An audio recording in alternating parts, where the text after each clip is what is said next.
There is a fundamental anxiety that defines the modern age. We find ourselves in a world of unprecedented technological comfort with more tools for safety, insurance, and the planning of our futures than any generation in human history. We have calendars that reach decades, retirement accounts that promise a secure old age, and digital walls to insulate us. Yet, why is the prevailing internal weather one of restless, pervasive insecurity? Why, in a world so padded against harm, do we feel so profoundly vulnerable? This is the great paradox of our time. We have become experts at securing our lives, but we have forgotten how to live them. Now, let us explore the profound wisdom found not in adding more, but in letting go. This state of chronic, low-grade tension is the ordinary world for our hero, for us. It is the mind that is perpetually living in what if. It is the mental state of always leaning forward, trying to prop up a future that exists only as a ghost, while simultaneously bracing against a past that is already smoke. We live not in the rich, tactile reality of the present, but in a world of pure abstraction. As Alanwatts so brilliantly observed, we have mistaken the menu for the meal. We are so busy calculating the nutritional value of the experience that we have forgotten to taste the food. The root of this suffering is a profound misunderstanding. We have been taught that security is the goal. We believe that if we can just arrange the pieces of our lives perfectly, the right career, the right partner, the right bank account, we will finally arrive at a state of permanent safety. We will be done. We will be secure. But this entire premise is a hallucination. It is an attempt to build a house of stone on the surface of a flowing river. Life, by its very nature, is not secure. It is fluid. It is impermanent. It is change itself. To be alive is to be insecure. The moment you are born, you are vulnerable. The moment you are breathing, you are engaged in a constant, dynamic exchange with the universe that is utterly beyond your control. The problem is not that life is insecure. The problem is that we demand it be secure. This demand creates the I, the ego, the me that feels so separate and anxious. This I is not a thing. It is an activity. It is a habitual tensing, a muscular and psychological clinging. It is the self-consciousness that arises when we try to stand outside of the flow of life in order to manage it. This I is a bundle of memories, the past, and anxieties, the future. It has no substance in the present moment, and because it has no real substance, it lives in a state of constant terror. It knows it is a ghost, so it spends all its time trying to build a permanent home. This frantic building project is our anxiety. The anxiety we feel is not an enemy attacking us from the outside. It is the direct, physical, neurological result of our own internal resistance. It is the friction we create by trying to hold on. Think of it this way. You are trying to hold a fistful of water. The conventional wisdom says, if it's slipping, squeeze tighter, so you clench your fist. But the tighter you squeeze, the faster the water escapes. Your effort to secure it is the very act that makes it impossible to hold. This is our relationship with life. We are squeezing, tensing, and clinging to a reality that only asks to be experienced. And we are baffled when we end up with nothing but the ache of our own effort. This is why our common approaches fail. We feel anxious, so we make more plans. We feel insecure, so we buy more insurance. We feel empty, so we consume more. But this is just squeezing the fist tighter. We are applying the logic of the problem as the solution. We are trying to control our way out of the suffering caused by control. We are caught in a trap of our own making. We are living in a conceptual prison. We have been taught that the self is a separate entity, a skin-encapsulated ego, and that its job is to defend and secure itself against a hostile outer world. From this one flawed premise, all our struggles follow. We feel alone because we believe we are separate. We feel anxious because we believe we are vulnerable and must protect this fragile I. This is the call to adventure. It is the dawning, terrifying realization that the map we have been given is wrong. The normal world is actually a state of profound illusion. Our very pursuit of safety is the source of our danger. Our desperate attempt to find a solid ground is the earthquake, and we are left at an impasse. Armed with tools that only dig us deeper into the problem, we are trying to find peace. But the I who is looking for peace is the very definition of disturbance. This brings us to the great ordeal of the journey. We stand at the threshold. Having seen that our ordinary world is a prison of our own making, we see that the chase for security is the source of our anxiety. The logical mind, the hero, now says, very well, if grasping is the problem, I will try to let go. If clinging is the problem, I will force myself to be non-attached. If thinking about the future is the problem, I will make myself be present. And here, we fall headfirst into the most subtle, most powerful, and most frustrating trap of the human mind. This is the central trial of the inner world, a place where all the laws of the outer world are reversed. Alanwatts called it the backward law. The law states simply in the psychological and spiritual realm, the harder you try, the less you succeed. The more you consciously will a state of mind, the more it eludes you. The more you try to be happy, the more you become acutely aware of your own unhappiness. The more you force yourself to relax, the more tense you become. The harder you try to fall asleep, the more vividly awake you find yourself. It is like trying to bite your own teeth or trying to see your own eyes without a mirror. In the outer world, effort works. If you want to build a wall, you apply force, you lift bricks. Cause and effect are linear, but the mind is not a wall. You cannot build peace. You cannot achieve calm. You cannot conquer anxiety. Why? Because the you who is trying to do the conquering is the anxiety. Let us deconstruct this. This is the mentor's most crucial insight. When you say, I am anxious, and I must stop this, you have performed an act of profound self-deception. You have mentally split yourself in two. There is I, the noble, calm controller, the thinker, the boss, and there is me, the messy, chaotic, anxious bundle of feelings. The object to be fixed, I am now at war with me.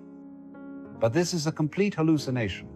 There is no I separate from the feeling of anxiety. When you are anxious, the entire system, the whole of your experience, is anxiety. The thought I must stop this is not a calm surgeon arriving on the scene. That thought is the anxiety. It is the second wave of panic. It is anxiety about anxiety. It is the mind rejecting its own present state. And that rejection, that resistance, is the very essence of suffering. This is the great frustration. This is why conventional self-help so often fails. It is based on this illusion of the internal civil war. It gives the I more weapons to fight me. It says, manage your thoughts, control your emotions, defeat your inner critics. But this is just arming one side of the illusion to fight the other. It intensifies the conflict. It makes the I feel even more like a failure when it cannot subdue the me, which was never separate in the first place. We are trying to think our way out of a prison whose bars are made of thought. Imagine you are in quicksand. Your first panicked instinct is to try to struggle, to flail, to kick, to push. This, of course, is the one action that guarantees you will sink faster. The effort to escape is what makes the medium so deadly. The only way to survive quicksand is to do the complete opposite of what your panic demands: to relax, to spread out, to surrender to the substance, to trust it, to become buoyant. The backward law shows us that our anxious mind is quicksand. When we feel the panic, our instinct is to flail, to think, to plan, to ruminate, to try to fix it. This mental flailing is the anxiety. It is what pulls us under. The I, the ego, is precisely this habit of flailing.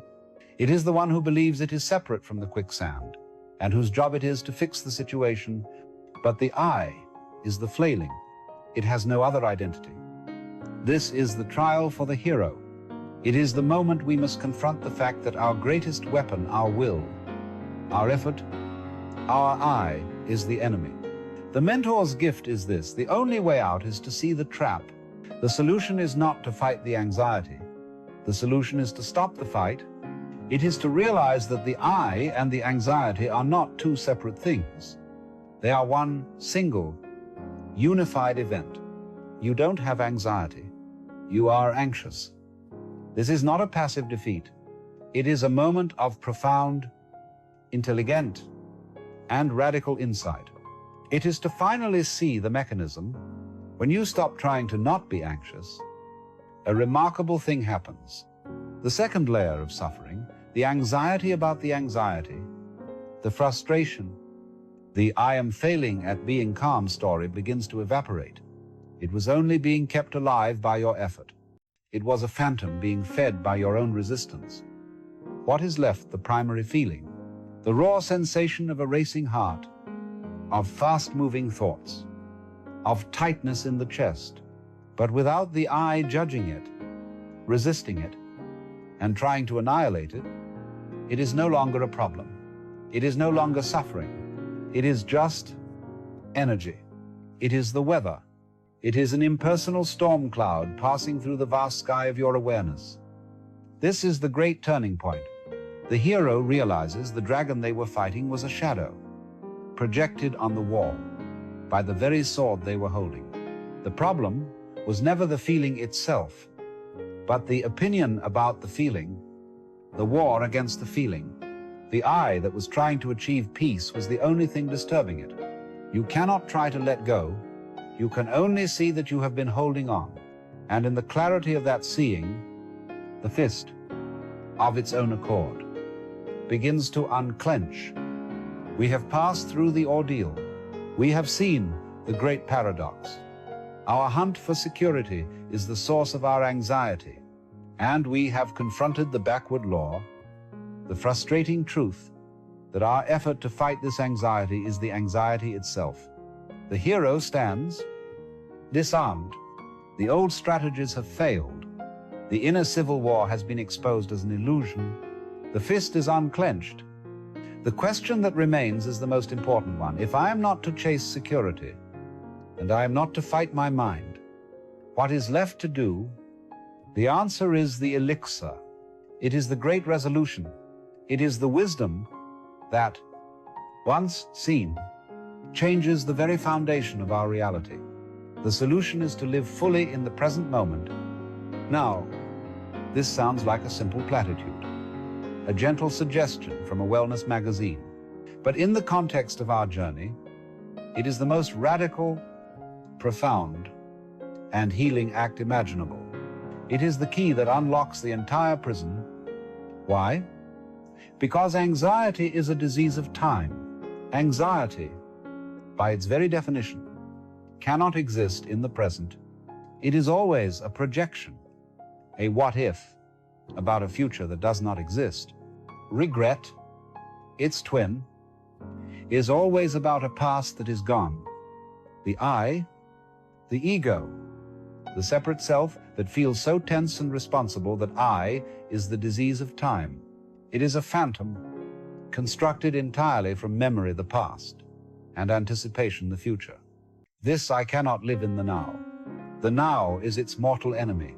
The now is the one place where the story of me dissolves, and there is only experience. Therefore, the only way to find security is to realize that the only ground that exists, the only reality we will ever touch, is this moment, The future is a concept, the past is a trace. The only time it is ever is now. This is the wisdom of insecurity. It is the profound, system-shattering realization that this is it. This moment, this breath, this sensation in your chest, this sound in the room, this is the only safety there is. True security is not found in clinging to the known, the past, or trying to control the unknown, the future. It is found in the courage to fully inhabit the present, whatever its form. This is the hero's return. But they are transformed. The world is the same, but their perception is new. What does this mean in practice? It does not mean you stop planning. It does not mean you become a passive leaf in the wind. It means you plan for tomorrow in the present. You do the act of planning, which is a now activity, but you do not mentally live in the anxiety of tomorrow today. When the planning is done, you return your awareness to the only reality you have now. When anxiety arises, as it will, because it is a human habit, the old way was to declare war, the backward law. The new way is to embrace it as part of the now. If anxiety is present, then the present moment is anxiety. The action is to be aware of it. It is to feel the tight chest, to notice the racing thoughts, to feel your feet on the floor. It is to bring your full, intelligent, non-judgmental attention to the experience, not to escape from it. When you do this, the I that hates the anxiety and judges it as bad is seen as just another thought, and the anxiety, met with pure awareness, is just energy. It is a storm cloud. It is not you, and it is not a problem. It is just what is happening. And like all things in the now, it changes, it flows, it passes. By stopping the war, you win. By surrendering to the fact of the moment, you are liberated from your story about the moment. This is the ultimate desire that Ada speaks of, the desire for peace. Not the peace of a dead, static, controlled world, but the peace of a mind that is fluid, intelligent, and aligned with reality. A mind that trusts the flow, a mind that is not afraid of its own experience. This is liberation. It is realizing that you are not the little man inside your head, frantically pulling levers. You are the whole flow of life itself. You are the anxiety. You are the joy. You are the breath. You are the trees. The action is not a 10-step plan. It is an invitation, an experiment. The invitation is this: for the next 60 seconds, simply be aware. Don't try to change anything. If your mind thinks, let it think. If you feel tense, let yourself feel tense. Just watch. Notice the space between your thoughts. Notice the sensation of breathing. Notice that you are not doing this. It is just happening. This is the return. This is the integration. The I was the problem. The now is the solution. The I lives in fear. The now is inherently safe because it is all there is. This, then, is the journey, not to find answers that become new burdens, but to unlearn the questions that created the problem. The first aid for the anxious mind is not a complex strategy, but a simple returning to the body, to the breath, and to the profound, intelligent, and ever-present reality of now